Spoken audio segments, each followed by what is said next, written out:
चालू राहिली पाहिजे, हे आमचं प्रथम प्राधान्य आहे.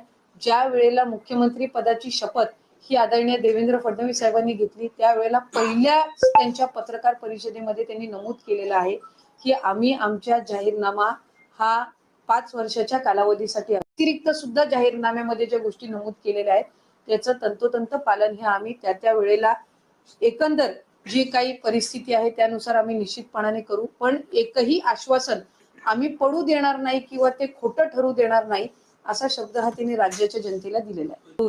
आर्थिक सहित सगळ्या बाजूंनी विचार करून त्या संदर्भातली जी काही घोषणा आहे ती केली जात असते. ज्या वेळेला आम्ही देतोय त्यावेळेला 8 दिवस आधी आमच्याकडे जवळपास 3600 कोटीपेक्षा अधिकचा निधी हा अर्थ विभागाकडून उपलब्ध झालेला आहे. त्याची तरतूद ही अर्थ विभागाने पुढच्याही महिन्यांची ही त्याचं नियोजन त्यांनी सुरू केलेलं आहे. त्याच्यामुळे आम्ही ही योजना फार जबाबदारीने महायुतीच्या सरकारने आणलेली आहे. आम्हाला ही चालू ठेवायची आणि त्या दृष्टिकोनातून आम्ही योग्य ती पावलं आहेत ती उचलत आहोत. ही मुख्यमंत्री लाडकी बहीण ही काही एकमेव योजना नाहीये जी अशा पद्धतीचं क्रॉस व्हेरिफिकेशन किंवा स्क्रुटिनी करणार. ही नवीन योजना आहे. 4-5 महिनेच झालेत योजना सुरू होऊन, म्हणून त्या संदर्भातले वेगवेगळे जे काही संभ्रम आहेत किंवा ज्या काही अफवा आहेत ते पसरवण्याचं काम होतंय. शासनाची आतापर्यंत कुठल्याही विभागाची तुम्ही कुठलीही योजना जर घेतलीत तर त्याचं सालाबाद प्रमाणे स्क्रुटिनी किंवा क्रॉस व्हेरिफिकेशन होतच असतं. तुम्ही संजय गांधी निराधार योजना जर घेतली तर त्याचं सुद्धा वर्षातून एकदा त्याचं क्रॉस व्हेरिफिकेशन होत असतं. कोण पात्र आहेत कोण अपात्र आहेत. तसंच सिलेंडरचं असेल, सबसिडीचं असेल किंवा तुमची नमो शेतकरी असेल, वेगवेगळ्या योजनांची जी आहे ती वर्षभरामध्ये एकदा तरी स्क्रुटिनी होतच असते. ही रुटीन प्रोसिजर आहे. ही काही जगावेगळी किंवा प्रचलित नसणारी किंवा नवीन आणलेली काही ही प्रक्रिया नाहीये. योजना नवीन असल्यामुळे हे पहिलंच वर्ष असल्यामुळे त्या संदर्भातला संभ्रम हा निर्माण करण्यात येतोय. आतापर्यंत कुठल्याही योजनेचा वेगवेगळे विभाग, अन्न व नागरी पुरवठा असेल, कृषी विभाग असेल, तुमचं इतर काही त्या संदर्भातले आदिवासी विभाग असेल, कुठल्याही ह्याची जी थेट लाभाची योजना आहे याच्या संदर्भातली जी क्रॉस व्हेरिफिकेशन किंवा स्क्रुटिनी किंवा त्याचं मूल्यमापन करणं ही एक नियमित असणारी प्रक्रिया आहे. त्याच्यामध्ये काही वेगळं काही आहे अशातला काही भाग नाही. आता एकच वर्ष अजून पूर्ण पण नाही झालेल्या योजना आणून, त्याच्यामुळे त्या संदर्भातले वेगवेगळे जे काही समज आहेत ते होत आहेत.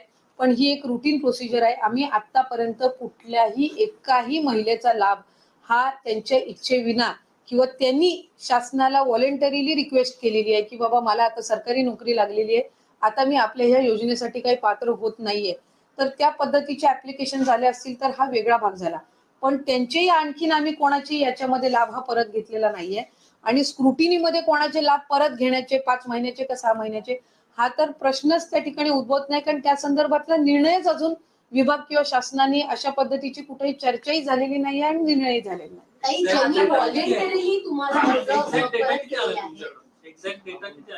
कशा संदर्भातला हा जो अर्ज माघारी पाठवणाऱ्या महिला आहेत स्वतः विनंती करतायत साधारणपणे हा मी सुरुवातीला सांगितलं की हा जो डेटा आहे हा रोज वेगवेगळ्या पद्धतीने बदलत असतो. रोज 5-6 ऍप्लिकेशन येतात, खालच्या स्तरावर येत असतात. 3,500-4,000 हजार आतापर्यंत त्या ठिकाणी आलेले असतील. पण त्याच्यामध्ये रोज जी काय आहे 4-5-10 अर्जांची ही वाढच होत असते. पण हे आम्ही मागवून घेतलेले नाहीयेत.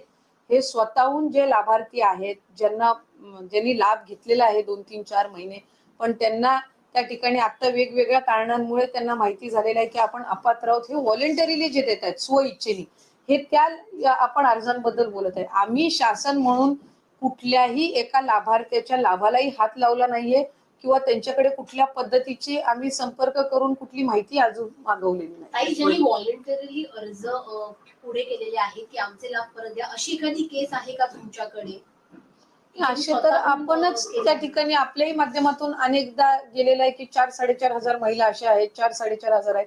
आमचा हा आकडा जो रोज 5-10 ज्या महिलांचा आहे ह्यांनी अर्ज येतात त्या ह्यांनी हे होतोय तो रोज बदलत राहतो. आता साधारणपणे 3,500-4 हजार असतील. पण त्या संदर्भातलाही अजून रिफंडिंग असेल त्याची किंवा ते पैसे परत घेणं असेल ही प्रक्रिया काही आम्ही त्यांच्या संदर्भातही अजून केलेली नाही. स्वेच्छेने ज्यांना कोणाला पैसे द्यायचे असतील किंवा जे कोणी अर्ज करतायत त्यांना अर्ज करताना हे पैसे नेमके द्यायचे कुठे किंवा त्या संदर्भात काही विभागाच्या वतीनं तयारी करण्यात आली आहे, काही सिस्टीम लावण्यात आलेली आहे की बाबा या ठिकाणी देऊ शकतात स्वेच्छेने? इतर वेळेला जी प्रचलित पद्धत असते की ज्या वेळेला एखाद्या रिफंड होत असतं त्यावेळेला ते शासनाच्या तिजोरीमध्ये जात असतं आणि त्याच्यामध्ये ट्रेजरी डिपार्टमेंट जे असतं नियोजन किंवा आपलं तो जो विभाग आहे तो आम्हाला महिला व बाल विकास विभागाला ज्या पद्धतीनं त्यातल्या सूचना देतील की त्याच्यासाठी ती कुठली विंडो आम्हाला उपलब्ध करून देतील की शासनाच्या तिजोरीमध्ये ती रक्कम यावी आणि मग ती वेगवेगळे जी काही लाभाच्या योजना असतील किंवा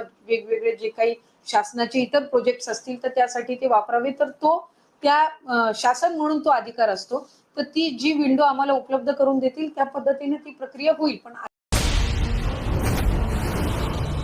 झालेली नाही. एखाद्या महिलेने पैसे रिटर्न दिले का? हे साधारणपणे अर्ज दिलेले आहेत, ऍप्लिकेशन दिलेले आहेत, त्याच्या संदर्भातली त्यांनी कारणं जोडलेली आहेत आणि त्या संदर्भातलं जे काही स्क्रुटिनी आहे ते स्थानिक पातळीवर सुरू आहे. आणखी एक मुद्दा होता जर आपण त्यावर बोला. असाल तर सचिन गोगवले यांचं एक वक्तव्य असं आलेलं आहे ज्याच्यात ते म्हणतायत की अदिती तटकरे यांना आम्ही जिंकूनच आणायला नको होतं म्हणजे पालकमंत्र्यांचा वाद जो सुरू आहे तो उद्भवलाच नसता. मला असं वाटतंय की साधारणपणे अशा पद्धतीचे वक्तव्य हे करणं माझ्यासाठी सुद्धा ते आश्चर्यजनकच आहे. कारण शेवटी मी आज ज्या मताधिक्याने निवडून आलेली आहे त्याच्यामध्ये महायुतीचे नेतृत्व असतील, देवेंद्रजी फडणवीस साहेब आहेत, एकनाथजी शिंदे साहेब आहेत, माझं आमचे पक्षाचे अध्यक्ष अजितदादा असतील, ज्यांच्या तिघांच्या नेतृत्वाखाली आम्ही निवडणूक लढवलेली आहे आणि आम्ही सगळ्यांनी एकमेकांसाठी काम केलेलं आहे. एकमेकांसाठी जर कामच केलं नसतं तर इतकं मताधिक्य किंवा इतकं मेंडेट हे महायुतीला मिळालंच नसतं. शेवटी घटक पक्ष म्हणून आम्ही एकमेकांसाठी काम केलेलं आहे. महायुतीचा उमेदवार निवडून यावा यासाठी आम्ही सगळ्या पक्षांनी, राष्ट्रवादी काँग्रेस पक्ष असो, शिंदे साहेबांच्या नेतृत्वाखाली शिवसेना पक्ष असो किंवा भारतीय जनता पक्ष असो किंवा RPI असो, आमचे घटक पक्ष असो, आम्ही सगळ्यांनी एकजुटीने काम केलेलं आहे आणि म्हणून आज आम्ही 237 जे काही मॅन्डेट आहे ते महायुतीला त्या निमित्ताने मिळालेलं आहे. त्याच्यामुळे आता त्याचं मूल्यमापन करणं, आता 5 वर्षांनी ज्या वेळेला निवडणुका येईल त्यावेळेला त्या संदर्भातलं जे काही मूल्यमापन ते आहे ते होईल. आता आम्ही सगळेजण निवडून आलेलो आहे आणि आम्हाला पुढची 5 वर्ष एकत्रितपणाने काम करायचंय. एक तर कसं आहे की विरोधकांनी नेहमी या योजनेवर टीकाच केलेली आहे. त्याच्यामुळे मी विरोधक काय त्याच्या संदर्भात बोलतायत, आम्ही ज्या वेळेला 1500 द्यायला सुरुवात केली तेव्हा ते म्हणत होते की राज्याच्या तिजोरीवर याचा किती मोठा परिणाम होणार आहे, अमुक होणार आहे, तमुक होणार आहे, महिलांना त्याचा लाभ मिळणारच नाही. पण त्यांनी त्यांचा जाहीरनामा करताना महिलांना 3000 देणार असं घोषित केलं होतं. ते कुठनं देणार होते आम्हाला माहित नाही. जर 1500 तिजोरीवर जर इतका मोठा परिणाम झाला असेल तर आमची महायुतीची सरकार म्हणून मुख्यमंत्री देवेंद्रजी फडणवीस साहेब, दोन्ही उपमुख्यमंत्री यांच्या नेतृत्वाखाली आमचं एक हे आहे की लाडकी बहीण योजना ही माझ्या माता भगिनींसाठी, गरजू महिलांसाठी चालू राहिली पाहिजे. हे आमचं प्रथम प्राधान्य आहे. ज्या वेळेला मुख्यमंत्री पदाची शपथ ही आदरणीय देवेंद्र फडणवीस साहेबांनी घेतली त्यावेळेला पहिल्या त्यांच्या पत्रकार परिषदेमध्ये त्यांनी नमूद केलेलं आहे की आम्ही आमच्या जाहीरनामा हा 5 वर्षाच्या कालावधीसाठी असतो. तर त्या संदर्भातला योग्य तो निर्णय जो आहे, आम्ही काही त्याच्यात खोटं आश्वासन दिलेलं नाहीये. जे जाहीरनाम्यामध्ये म्हटलेलं आहे त्या पद्धतीनं ज्या गोष्टी, हा 2100चा एक भाग झाला, पण या व्यतिरिक्त सुद्धा जाहीरनाम्यामध्ये ज्या गोष्टी नमूद केलेल्या आहेत त्याचं तंतोतंत पालन हे आम्ही त्या वेळेला एकंदर जी काही परिस्थिती आहे त्यानुसार आम्ही निश्चितपणाने करू. पण एकही आश्वासन आम्ही पडू देणार नाही किंवा ते खोटं ठरू देणार नाही असा शब्द हा त्यांनी राज्याच्या जनतेला दिलेला आहे.